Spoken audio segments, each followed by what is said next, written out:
for that side, so for government bilingual high school Ebone Dena from Lolako subdivision for Mongo division. Today, as well the talk so they no go school after with some people they will call us. They attack principal for that school. It be then yesterday for night. This afternoon we go take una enter back for inside that school for that side for Ebone for talk say school picking them. They never turn back for school. So for Tori for this afternoon we go take una. We talk this palava for village where they call them say Basingang now for West region where palava for lights. It been a big problem. We go talk to Sable Quarter for inside Douala here where water it don't enter or for inside quarter. And Sabi say Tori for this afternoon. We go take unam, we enter for San Milima and even for Ezeka. We talk palava for train accident will be happen. Sabi say yesterday it be make another year again since when the accident it passed. And San Milima, Binet it don't return back small after the team will Sabi it pass for San Milima for number 10 and 11 day for inside this moon. Big Patok it tell we say if hunter person it get lucky for whole snake for a head. Sabi say the remaining part for skin for snake, it go be na rope. I say if hunter man, it get lucky for whole snake for a head, the remaining part for snake skin, it go be na rope for this hunter man. Now Emmanuel, Oga Emmanuel, Sesep Ekema Emmanuel, as we they call him, Talkman for inside National Assembly for Yawende. Now he send we big patok for this afternoon. At the turn back, small time.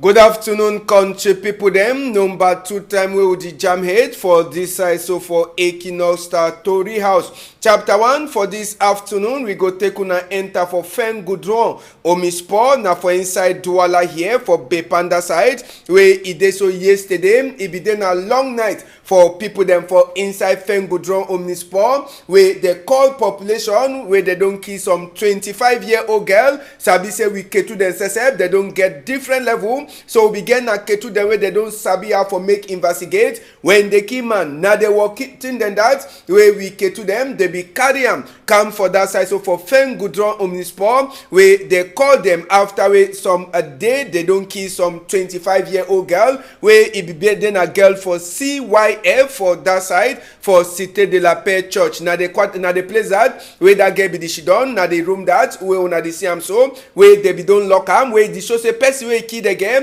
he lock the door, so na spare kid that way they bring am, before they come for can open that door, one time, as where uniform people they enter for inside, now for start for make investigate on top this palava. Sabi say they be get for snap all thing, for she say all thing, it they prepare before they enter inside that place. Now they get a photo that 25-year-old, where they be meet up yesterday before it they so ill has died. So it be been a big cry for inside Fen Goudron Omnisport for Bepanda here for Douala site.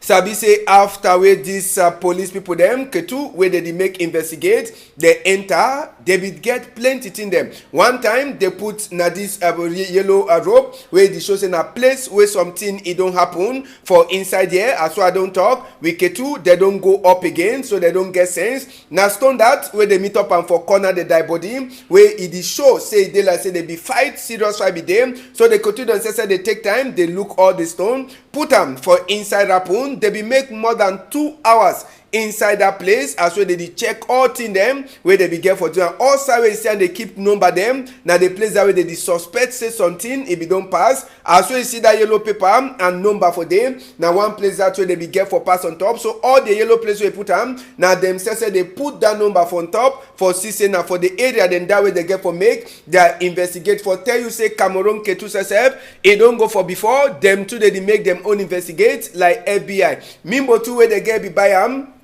Una see am for them, they put am too for inside rapun for talk say all thing e dey just now for under investigate. Sabi say the girl before they be one notice say they don't kill him, where e dey so e be don't go buy na wetin e go buy egg and na saba soap wey e be one kind worst thing. So all thing wey dey see say na thing wey fit help for say make dey catch person wey e kill that girl for that side. So for Fengudron Omnisport yesterday, this week to them dey take time for do all thing before last they can put the girl in die body on top clothes, then they carry the die body self comot for outside. So now they get that 25-year-old wey some person kill am, then e lock door, then e comot. One time as wey dey finish do the investigate, na so to dey carry die body put am for inside motos direct. Now for Deido hospital for co-house where they go put am. So investigate, it is also continue for pass for sabi who true he killed this 25-year-old girl where they call am say as Sylvie, and we hear say the girl he get one pikin. They get the make call box for that side. So for Omnisport field, and it is a bread and egg according to Tori where he enter for we ear. So now they never fit for sabi true waiting really pass where person go can kill girl for inside house, then e run go with am. Now for Fengudron Omnisport where this one e pass yesterday for inside we own Douala. Sabi say Douala na town where the kene die body just now e dey na for co-house for that side. So for Deido, so uniform people them Ketu they dis also make investigate for sabi way to a pass for that for that dime for inside Bay Panda. We left that chapter for that die country people then we enter to for different chapter where it concern this fire. Now for 9 o'clock for night Monday for side where they call am say Simbok for Yarinde. Now for the way that motor it catch fire, and according to Ipadiman where it territory for that side for Yarinde, he try for talk say it dey so. This motorway catch fire country people them na motorway it dey so it just come up for inside a mechanic hand, and it dey so way they suspect say na some small connection inside that motorway make am this motor it catch fire. We no fit for talk, and we glad so no man e no die for inside this other motorway e burn for that side. So for Simbok, but na all the motor so country people them it catch fire for that side. So for Simbok for inside Yawinde, as we una dey see himself for image, no person e no die, but the motor e don go, and they don't blame the fire for that motor for electric connection where they make am, because the motor e be just comot for inside mechanic man in hand. We go left a chapter for that motor just now. We come back for inside Douala here for talk say for seeker mistake for people there where they the local light company where the local lights inside we country where they say there be one pass cable underground, the one pass wire for underground. Just now people them for Sable for inside Douala here. Now for Bonaberi side or for Bonamusadi, sorry, Bonamusadi themselves they dey for inside big trouble. People them for Sab they dey now for inside water just now as well. They talk for this side. Now for seeker plenty waiting, plenty mistake where it come out for company where the local lights where they go dig ground. So just now the thing that where they happen for that side. So for Sable for inside Bonamusadi water it don't box, and all the water it don't enter just now for inside a quarter. This one now man he own hands himself, it don't make a water full up for inside the whole quarter for that side. So for Sab, and the water also sabi na company where the local water it get for can look, and so population they be forced now for waka now for inside water just now as so na the same water it dey throw for all side. And sabi say Sab where na some 1 quarter 2 when rain it fall plenty, na so water rain it dey worry people them, and the water wey don't come out again it don't only can add again for inside population as well. Population too for Sable they dey cry just now say make company where it dey look all the water it try for can do something. All man it be forced just now for waka na only for inside the water. Now the place this way the water box wey una dey see am so, and all the water it the only waka enter na for quarter. This Benin man place where just dey for corner place where water it come out, it too e no fit open today for seeker say water sef it don't cover the whole road, and the water dey show say it is so deep it dey continue. Papa them mami them sef school picking them, all man e no get choice only for say waka inside this water wey na company where they say that the local light there be one pass cable underground, then the box big pipe for that side. So for Sable so just now it been a big confusion for place where they call am say Sab for Douala side here. And just for sabi say the water, no end na only for road. It don't meet up the one the way balok, it meet up them, and it don't enter inside their house. So the water, it don't waka, enter right for inside people them house too, for place where they call them say sab. So woman says it dey first for start for what she close them again. As so now they see this water, it the so country people them. Now so to we go continue. We enter for different chapter for inside this story. Nadine, we'll come back for this side for talk on top thing where they happen. Sabi Seb say this water as well the talk. Palava for Sab. Some people then don't use it now for the user like blessing. Now blessing for some people them as well the talk. As well they carry water. As well water don't come up plenty. Just now they carry water na carry am for that side so for Sab. So we go turn back. Make we hear it some part talk for we. He talk for François Dikoumé microphone.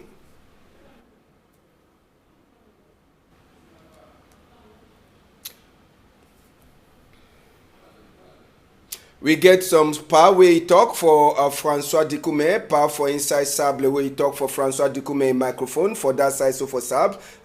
We hear it with the part talk on top this palava for water we it come out for inside Sable. That was people for Sonel. Now don't say that the one pass cable for down. Then them block of water they don't close, all cats don't close. Water don't drink that so all man they drink water, they drink water. And if we beer we work fun like a deal cat they don't cement. They don't make cement for us. We there 23 years. No nothing for governor don't want nothing for we. You know the want nothing for we. With the sofa. See how we are there. For you see my ash. I suffer inside the water, I ramble the water. See how we get people that day for water. No government not the poor hand, no, they're not the poor. They're not the poor hand. For Halloween. See how we with the suffer there. And that's how we government, that's how government we will work for we. That's why you work for this Republican way with the left half of down. Now we did with the go so. That's how that will work. Now you why they talk to my brother. No one is sorry for we, for this time. I'm sorry for all Cameroonians. Yeah, all Cameroonians, the sofa, plenty. Now with this, see Peking, they don't get chopped, they don't go. We go take una go for inside Kumba just now. Sabi say even population too for Kumba, particular one there the day for corner was hospital for Kumba side day. Them says they hear bad. As well for sickard rain we fall for inside Kumba yesterday. Country people them water meet up people them right for inside them house. Sabi say the people them they try for talk say na for sick say they no get water hold them. So just now they talk whether na governor delegate get power or na Kumba one council mayor get power. Say they pro work where they pass inside Kumba just now. May they see as well they go look at them so that they can put water hold them for that side. So for Kumba, so for Sikadi rain, we hear say some people them kitchen cargo them, it carry them go. Even water enter for inside chop where they cook them for inside kitchen. According to Tori we enter we here. So people them too for Kumba just now. Particular one them for under Kumba one. They beg say make big people them for town. They try for see wait where they go do so that this kind of water it no go meet up them again when rain it fall. So the one now only one time rain we fall for inside Kumba it be there na yesterday. People them they no be fit for come up for house as water rain it meet up them right for inside them house for dome up. They be get for only wakana for inside water as we talk water even meet up some people them for inside the kitchen where they cook and we hear say plenty kitchen cargo the day way water it carry am go now only rain way fall for Kumba. See that other house where they now for inside water sep now for tell we say all thing for that house it be just soak for inside water as we rain it fall for Kumba yesterday. So them today the beg just now make tango it look inside for see as we it go help them. Make we hear wait to wait some people them for inside Kumba day, some mommy and some brother he talk for women Zaibue. My shoe, my chopper pot, all my mattress, all for water, my woman down for the upper picky by water, we people by water. See my cartier, look up, Kumba, that's all the suffer. You don't see me something about that chop, see money all over water. So I don't have it to come and see me, may hell with on this yao. The part of my lunch chop, see my all my pot with chow with soup. Oh, I don't have water, blood, bell, mattress, and this is another place sleep.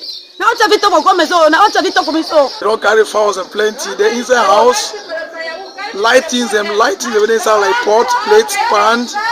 They don't carry them. And some few local beds and beds anyway, they not too heavy, find small, they don't carry them. But we just be happy and say, no human life, be affected. Just things like those light things, like mostly the kitchen utensils away, at least it carry out. Yes, and Zaibue Ebe also asks that our brother for Kumba side, if the Kanatue pass, it will never happen before, make we hear answer. The first time we faced this kind, used to come at the end around very enter this level. So surprised they come very hard to this extent. I believe say also that due to the fact that as they be walk that side down, the clear grass, they cover the trench party for down that side. So which way I'll beg the government, especially the government delegate for Kumba Urban Council and the mayor of Kumba 1, Nasi, which way they don't do for downtown around Lumba Street. And so on that project where the brown comments have down outside for travel to fix this drainage, and they beg the assembly just continue whatever way till they happen. Because due to what we were here, they said they will stop when the crisis will start. They will beg they say do one good things where I believe if they continue, the population will go like them. And I don't believe say even also called the Amber Boys, so they call it even disturb them. Because if you look fine, even their belief, even some of those guys they feel say they feel the same when they walk, it don't affect even them and their families. Yes, we left a palaver for water for inside quarter them. We enter for chapter for Northwest Southwest just now. Sabi say for inside the government bilingual high school Ebone dena for Lonako subdivision for Mongo. Now school this we normal today school picking them get for day for inside class, but as we talk just now, school compound it dey empty, no school picking, no day school, even teacher themselves they no day school. This I would choose them now image where they come out, image where they get them just now for Nolanko. According to Tori we enter with EM, they talk for we say yesterday for night they say some people that would call us, they be meet up with the principal for inside the school where they call it say Oga Adolf Tambe with callers Nakisote Sumoso if for ole kilam as we Tori enter for we EB last Oga Adolf Tambe it they find just now even as we they begin call them for his skin. So this early morning time, at school it never passed after the way happened for principal for inside this government school for side with the column say Ebone it then for Nolako subdivision for inside Mongo division. So school the day as we Tori enter for we ear.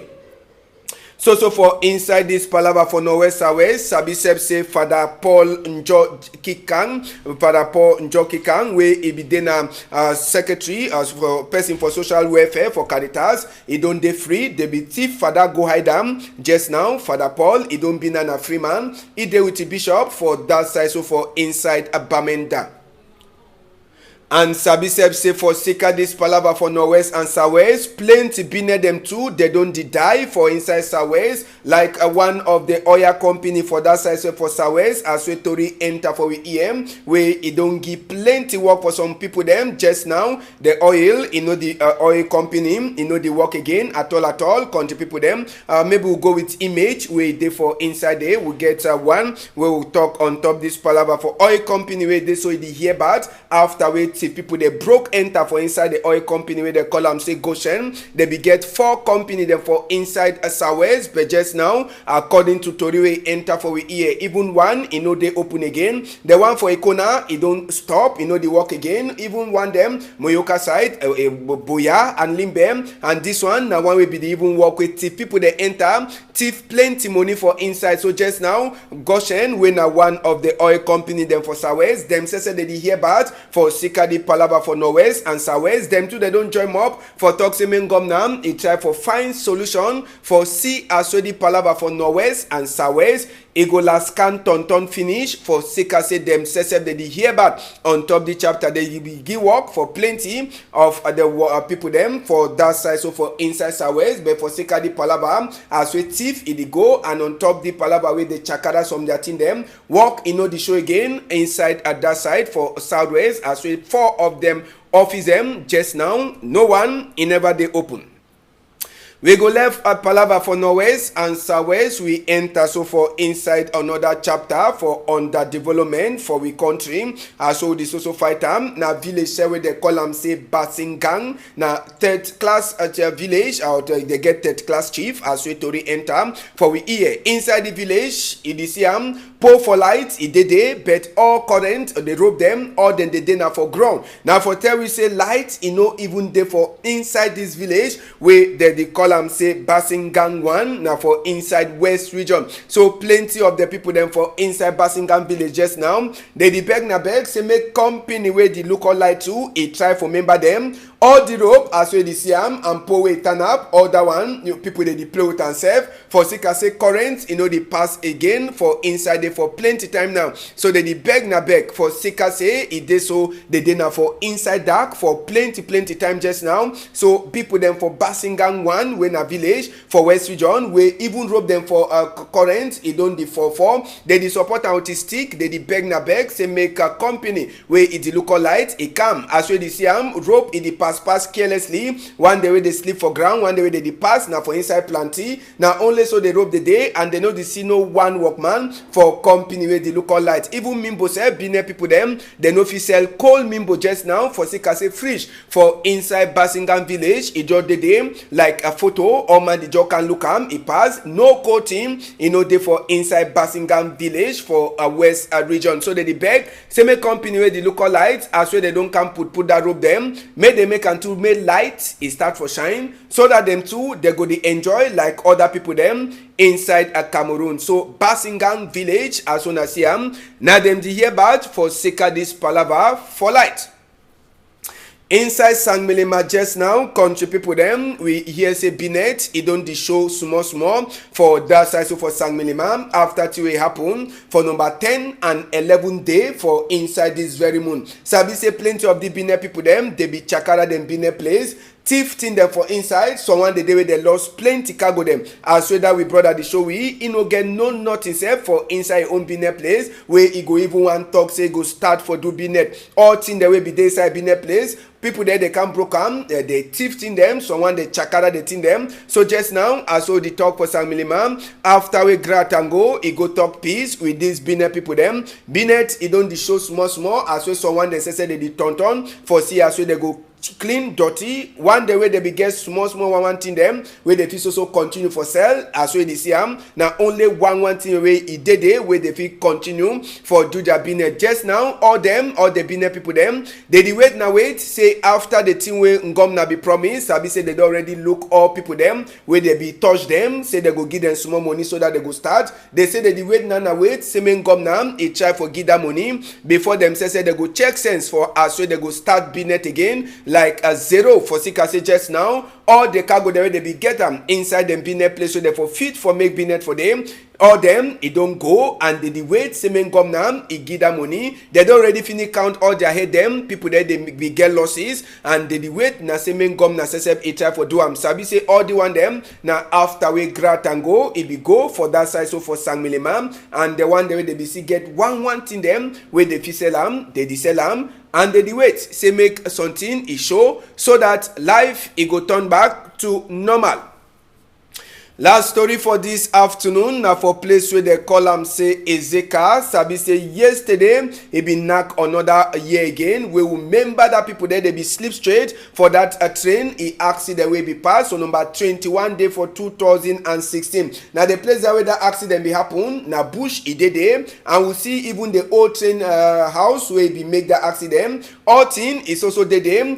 place where they be talk say they go build that small thing with now for member that put there they be get accident. Work it already start, but the work it never finish. Even as way they be talk say work it go don't finish by now. People them for inside Ezeka they did hear bad for Sika say according to them Ngomna he don't just left this accident. He never talk no nothing. Hospital for Ezeka way now for they carry sick people then go no nothing. He never change inside that hospital. So now they bed them they so they some kind of style for that side. So all the one they so now way the population said they ask if Ngomna it be really then serious on top this accident will be passed for side for Ezeka will be get more than 60 people them where they be sleep straight according to report when Ngomna began and 700 people them or 700 people them or 6 where it is so they be get caught for their skin according to figure way it come up from Ngomna their own account. So just now this palava was pit where they never change them and even the train station where tin they so day as well the tin they be there before where then say they ask if to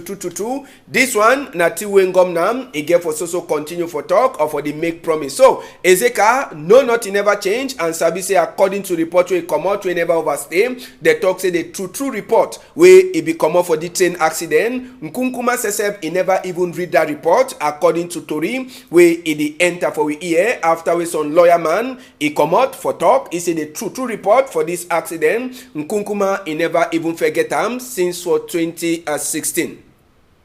Now they told them that we'll get for this afternoon country people them, but before we come out, newspaper them too, the day, waiting when newspaper them get for talk, inside the guidance post where they for outside, they tell we as we vote for legislative and municipal go happen small time, they ask them if the one it go happen for Northwest and Southwest, big question where the guidance post it ask and this same time, inside the same chapter, the guidance post it tell we as we another uniform man, Ketu, they don't cut a head for that side, so for inside Bamenda. Waiting really pass, if you read the Tory for inside the guidance post for this afternoon. The guidance post so it tell we as way to true. Grand Atango, it don't be na the number 1 man. Number 9 shirt for Nkunkuma as we know the tire. After we come out for San Milima, one time it go for Marwa side for go talk Asia for people that way they hear bad for Sikadi Palaba for water where it come out for up. If wait way Nick Nguyam doctor he talk on top this palava for special status on Northwest and Southwest.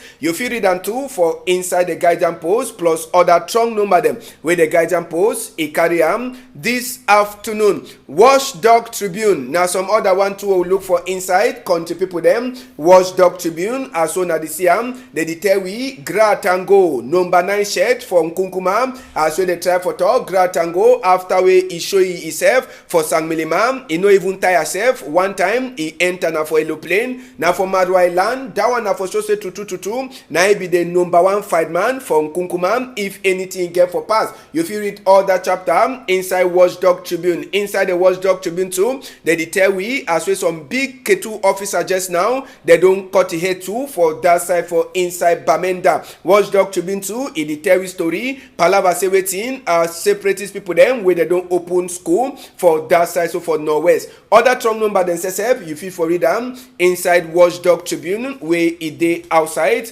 this afternoon. Mami too, he don't lost country people them. That mami name na mami name na Singo Epus Sugna Rose Singo Epus Sugna Rose where he don't lost. They talk say the mami he be come out mami he lost now for some bus place for some park for bus agency for inside Dakar for Friday number 18 day for this moon around 10 o'clock for night. They say time mami he be disappear, he be wear some kaba and he shoes for his foot and they told say mami he hate eternal kankpe. Now he say mami he know the kolo at all. So mami is sabi for talk Emmanuel Macron a country talk when a French and even my own country talk where they talk and just now when a pidgin. So Oga Baya Victor he beg any person where he don't see a mami or he don't even by mistake bypass and for road say make he call that tiny number them where he see him just now for before tele 696-442-362 675-985-862